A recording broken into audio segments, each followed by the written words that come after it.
आम्हाला माज मस्ती जर असती, कायदा सुव्यवस्था बिघडायची असती, सरकारचा राग असता किंवा फडणवीस साहेबांचा राग असता तर पोरं होते, नुसते बनायलावरच होते.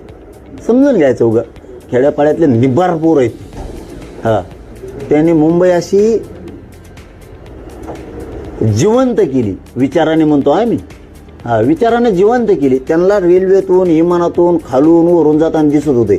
हे काय आहे बुवा, हे कसं. एक त्यांच्यातलं लहानपण जागं केलं, त्यांच्यातली ऊर्जा जागी केली गरीब मराठ्यांच्या पोरांनी. हां, कशी असते, झोका कसा खेळते, रेल्वे कशी असते, एकामेका शर्ट धरून कसे पळत असते. म्हणजे हे रिअल आहे. एक मुंबईला आनंद देऊन गेले. काही बातम्या आल्यात म्हणून बोललो मी शब्द.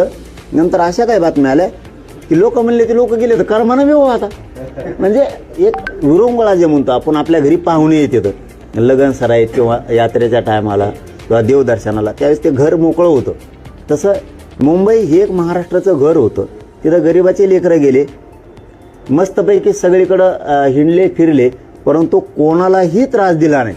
मित्रांनो, तुम्हाला हा व्हिडिओ आवडला तर यांनी आंदोलन हाताळलं, उलट सबस्क्राइब करा. कोणी नाही हाताळलं दुसऱ्यानी, ते मराठ्यांनीच हाताळलं. आणि मराठ्यांनी पुन्हा एकदा सिद्ध केलं की शांतता राज्यात फक्त आम्हालाच पाहिजे, सरकारला नाही.